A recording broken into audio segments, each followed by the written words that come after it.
is that is something that is completely wrong. But to say that anybody is wrong, anybody is good or is evil, how without even knowing what is good and evil, like what is good?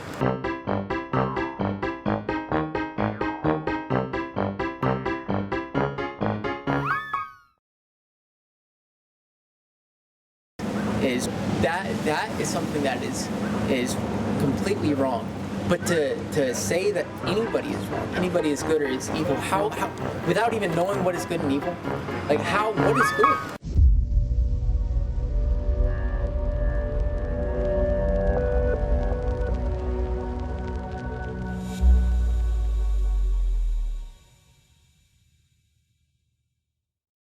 God is more of a there's definitely rational order in the universe, for sure. Like there's patterns and there's forms and patterns throughout the universe, and that's how we live, that's how we interpret our lives, right? Like we interpret these sort of forms and these sets of patterns. And I think God isn't sort of a deity where there's a heaven and there's a hell and there's all of these rules that you have to follow. I think God is the fact that there is order in the first place. You know, there is this thing that is philosophy. So based off of this, you're telling me here's what I'm trying to figure out here. And in this instance, you're giving your interpretation of there's forms, there's reality, this is my idea of God. And I'm trying to see, how do you reconcile that with the fact that you told me if there are varying interpretations, we can't know something? So do you actually know these things, or are they just your mere opinions? Well, I do know that there is form that's happening throughout the world. I mean, there's form in everything that you look at, right? There's form in the fact that there are these squares and patterns throughout here. There's form in the fact that we have... So it's not all just a matter of interpretation then. So there are some objective things that we can point to then. There are definitely objective truths, but the Bible is allegory and a metaphor. It's in my opinion. How did you come to that? How did you come to the conclusion that the Bible is full of metaphor and allegory? Was there something you read that told you this? Was there a book that you looked to? I mean, was there a personal opinion? Like, how do you know that?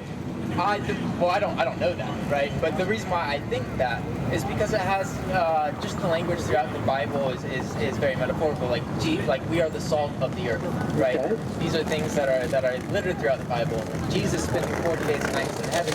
One thing that really, sorry, that's my bad. One thing that really got to me was the fact that Jesus died for our sins, right? And Jesus sacrificed himself for our sins. That would mean that Jesus would be in hell.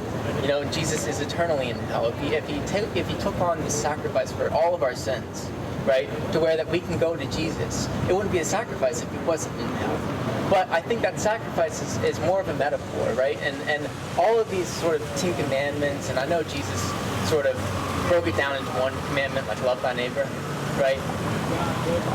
I think, like, the language is just so... So some of the things is that it seems as though you're selective. Like, you're not taking Jesus as a metaphor, right?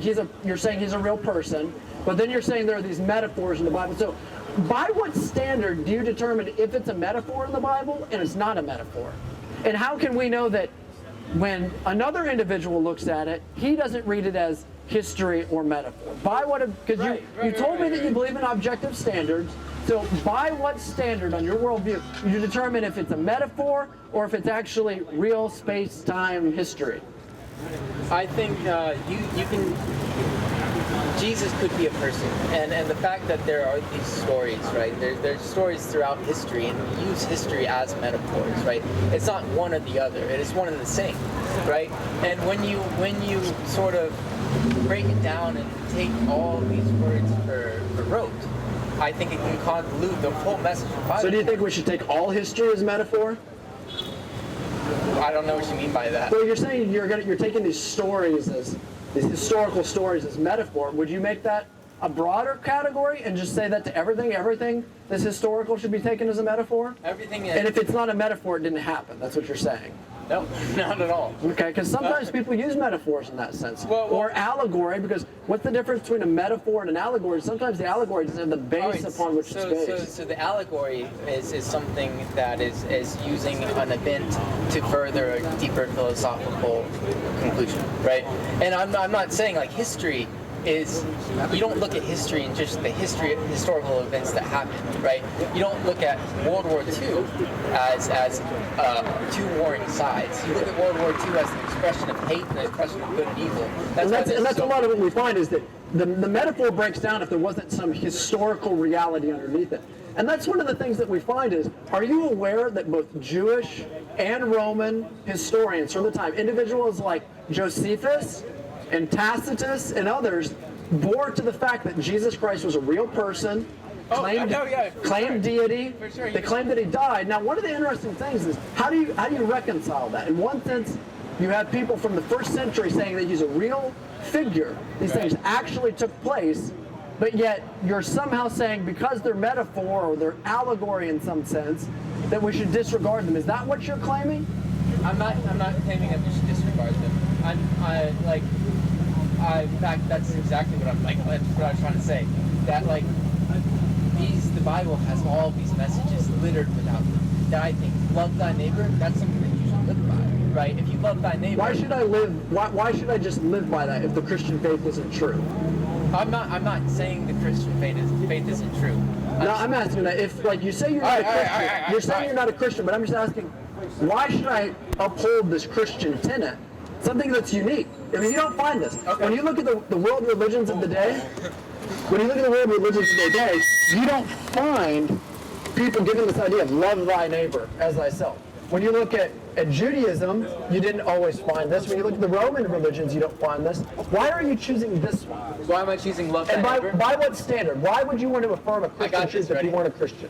It's not about the Christian. That's the whole thing about the Bible being more of a metaphor and a philosophy to live by, right? I don't want to live by all of these things that I'm a guy who just, I don't need proof, but I would like sort of this standard, right? And I don't know who's preaching to me. I don't know who is giving me this message, and it's something that I would really like to study and interpret.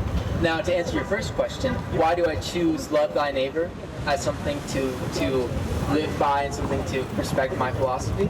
Is because the way that I want to treat life, I can pick and choose what I think is great, right? When that comes from studying and releasing of this all dogmatic. What if somebody has a different definition of love than you? Love thy neighbor for one person.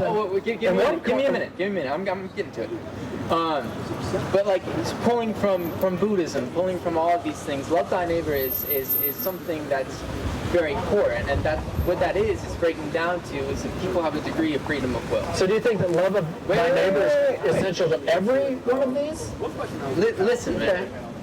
People have a degree of freedom of will, and for me, right, in order to respect that freedom of will, right, and I think crimes and all of this is based off restricting people's freedom of will and not allowing them to do that, right? Not allowing them to live by that. By what standard do you make this? Okay, so murder is restricting people's freedom of will. Stealing from somebody is murder restricting? I think when I look at murder, killing somebody.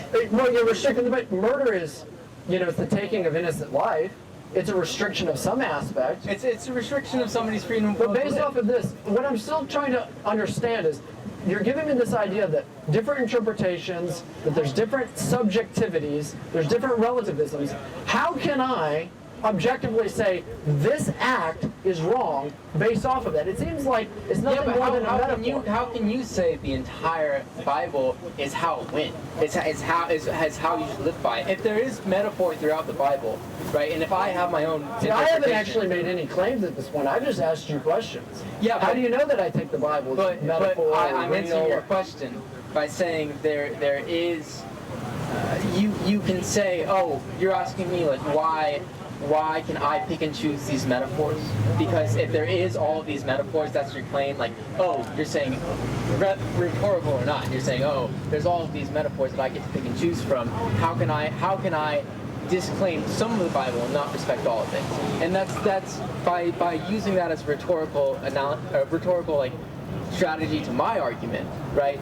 Or my argument. This is an argument. I think that's a whole thing that we should address later. This is a discussion. I haven't even made two premises and a conclusion. There's no arguments out there yet. Not even for me either. But But like you agree in this rhetorical usage, you're saying, oh, that there is different metaphors, and if there is different metaphors, if there is different opinions, if the Bible can be interpreted by rote, as some sects of Christianity too do, and by metaphor, then claiming one, what it does, and this is the what I should have said in the first place. It limits my mind to what I could be open to in the Bible, right?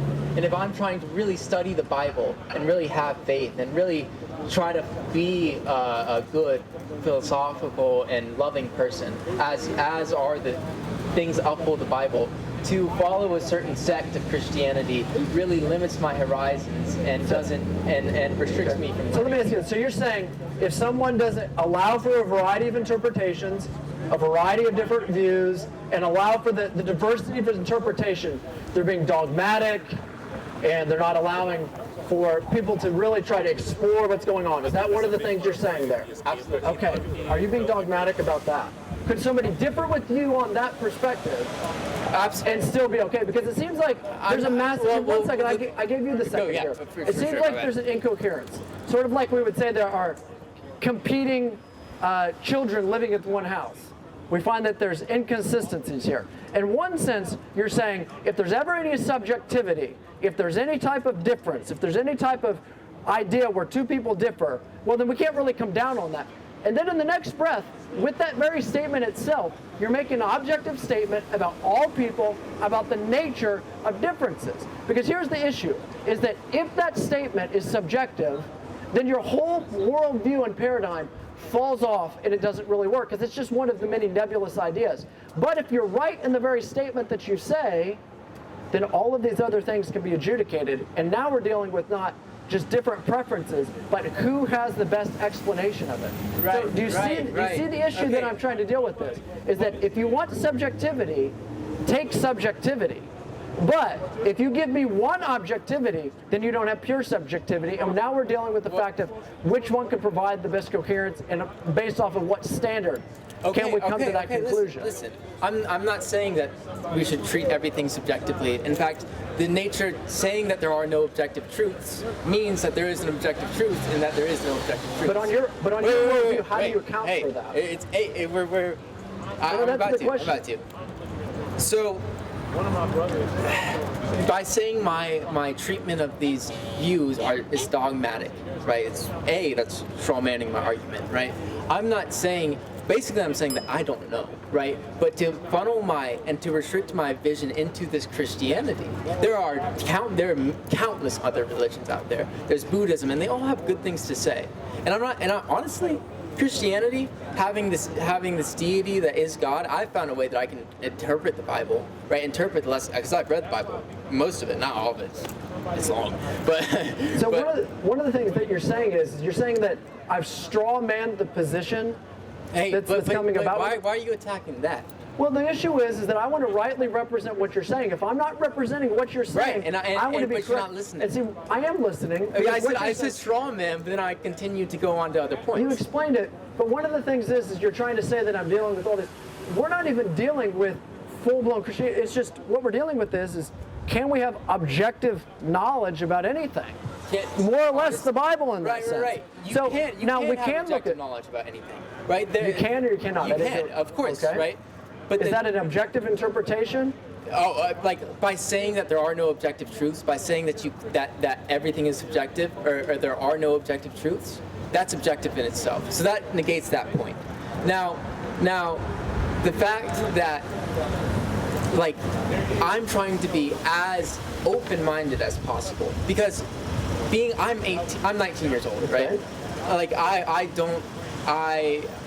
I'm a kid, right? I don't know anything. And even if my parents have placed me in this place, like say you're a Christian, and say you were placed in a Buddhist faith, right, from a child, and you're raised up that way, that's been encultured in you, right? Maybe you would find Christianity later on the line, but in order to do that, you would have to open up your mind, right? But so to claim that I'm right, that I've been right from birth, that I've even been predetermined, as some Christian faiths do, as a Christian, right? I can't buy that. And perhaps I'll find that Christianity is the right way later on in life, but I have to go through exploring my thoughts and exploring other possibilities because there's people just as smart as you, and you're a smart guy, you speak eloquently, right? Saying the same exact things to me, right? Standing on the same exact stance, right? And who am I to listen to, right? I have to listen to you just as much as I listen to everybody else. And I get that puts me in a place where I'm undecided, but I like that place because when I'm undecided, that means I'm learning, right? That means I can craft my ideals to something that really genuinely makes sense to me, not something that I'm being told to do. Okay. And I respect this idea of people wanting to be open. You know, one of the things is that I was a Christian. I'm a Christian now, but I wasn't always a Christian. Yeah. You know, one of the things is that I held a radically different worldview than what I do now. Right. When I was born and raised, I actually was an atheist. Yeah. I was not a Christian. I was not raised in a Christian family. We didn't even have a Bible in the household that I grew up in.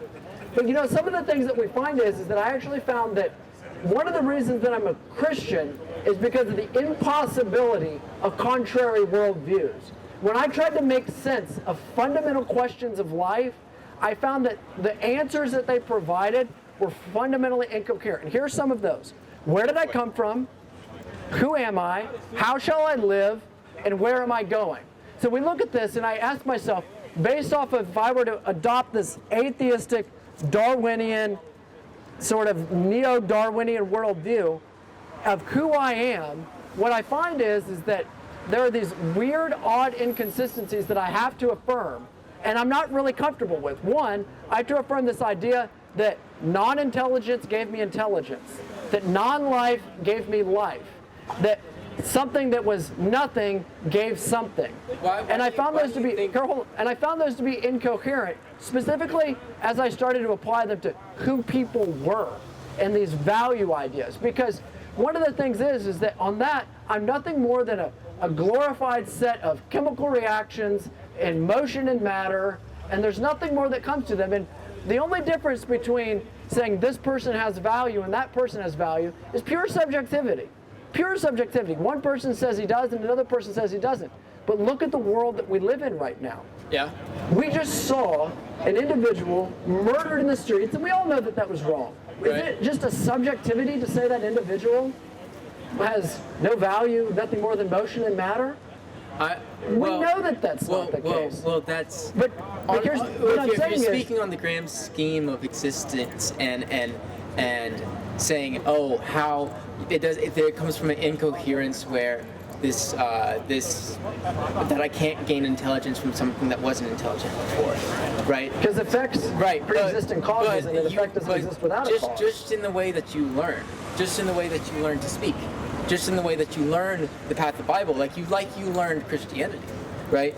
You learn throughout life and you learn throughout time. You learn throughout the past generations. Like we weren't always this way, and to say that there's incoherences throughout like creation but which and existence worldview allows us to account for right. and the desire to but there achieve is evidence that we sort of went along this path to get. But the thing is that there's nothing that's just a bare evidence. Every fact requires a philosophy of fact. And that philosophy of fact is either coherent or it's incoherent. And what I'm arguing before you is that when I'm looking at facts and I'm looking at the growth of knowledge and I'm looking at the differences, is that only the Christian worldview brought coherence. Only the Christian worldview? Yes, only the Christian worldview. So here's the Buddhist worldview of achieving enlightenment. These things have similarities, right? The Buddhist but similarities don't mean correspondence. The Buddhist worldview of releasing yourself, and I'm not saying I'm Buddhist, right? But I'm saying this doesn't have as much coherence as Christianity. But within the Buddhist worldview, let's look at this. Let's look at the difference in origin and how somebody. And then come back to life. Within a Buddhist worldview, I have no evidence. In fact, we don't know how he came back to life. Like, but within a Buddhist worldview, how do they account for origins? How do they account for morality? And what's the hope? Within the Buddhist worldview, you have an injustice, but it's never. There's never fully eradicated. Within the pantheistic worldview, what they do is they try to answer the problem of evil by actually denying the existence of evil. Yeah, there's no. Do you think there's good and bad people? There are good and bad people, but not on a Buddhist worldview. Do you think there are good and bad people? I do think there are good and bad people. I don't think they're good and bad people. So let me ask you this. Was it a good or a bad thing? Did a bad person murder the guy in Minneapolis? Was that an objective moral evil? Okay. Yes or no? I would like to. Yes or no? Don't yes or no. I would like to preface this. This is something I'm currently on my way to a protest for. Okay. Right? This is something that I believe in, right? That I believe that was wrong. Now, that was for sure. That was certainly a wrong action as it limited. Was it wrong for all people at all times? As it fundamentally restricted that man's freedom of will for no reason, right? Took his very life. Took his. He's a very man who's made in the image of God who lost. Right. Took his life for no reason. That is something that is completely wrong. But to say that anybody is wrong, anybody is good or is evil, how without even knowing what is good and evil, like what is good? What do you What is call good? It corresponds to the nature of God, and it corresponds to His law. Okay, all right. I don't understand that. I don't know the nature of God. Do you know the nature of God? I do. From creation, we can know the Creator and His eternal attributes that have been given to us. Okay, when you look at creation, what's the nature of God? God is eternal. He doesn't have a beginning or end. He's infinite. Okay. He's everlasting. He's all loving. He's all good. All of these ideas, and you see this. He's all loving? Yeah, He is all loving, and here's why. Does the property of love exist? Yes, it does. There's love that exists between a husband and wife. But you just said I don't know what love is. Hold on. Like my definition of love. What I'm saying is this. How do I know what love is? How do you know what love is? I know love because God revealed to what love is. Here's what I'm. Dude, I can't. Here's right. what you asked me. I gotta go, man. No, let me finish your question. Let me finish your question. I really respect your opinion, so. You know that love exists. You know that effects don't exist without a cause. So what we find is that love exists in the very nature of God. You have to approach this with better rhetoric. You cannot say that you are right because God revealed it to you. Otherwise, you should be among the stand because God would have to reveal it to me. And that's the only way that's going to happen. So you're saying. So what you're saying is that if I accept something like. So if you're saying if I accept something based off of sort of this irrational leap of faith, something I haven't looked into, that I'm wrong. Let me look at it with this. I'm not saying that you're wrong. I'm saying that you could be wrong. And the fact that you're saying... So possibility entails that it's the case. That you're preaching with the possibility of you being wrong with this voice and air the fact that you're right. Are you speaking with the rhetoric that I am all-knowing? Is it right or wrong for me to do that? That is wrong for you. Okay, so notice what he's doing, people. He denies the existence of wrong. He denies a worldview that gives right and wrong, all at the same time while calling me wrong. Guys, here's what I want you to see. We saw the message given on display here. This is exactly what we're trying to argue, is that there are competing worldviews that have to answer fundamental questions. In one breath, this man looked at me and he said there are no evil people, but then what happened in Minnesota was a wrong. Do you see the incoherence here? I want to say within the Christian worldview, there are evil people who do evil things. It's a reality. And what he's finding is he's saying in one worldview, he punched to Buddhism that says evil is an illusion. He told me this clear as day. And then he doesn't want to say what happened to a person being murdered is an illusion. So is evil an illusion or is it not? He can't affirm these two contradictory statements. And this is what we're saying. The Christian worldview provides coherence in these matters. In the Christian worldview, you're able to account for where did I come from, who am I, how shall I live, and where am I going? Every worldview has an answer for those questions. What we're arguing is that only the Christian worldview provides the coherent explanation. Because a creator God, who is all loving, all good, all perfect, made humanity in his image.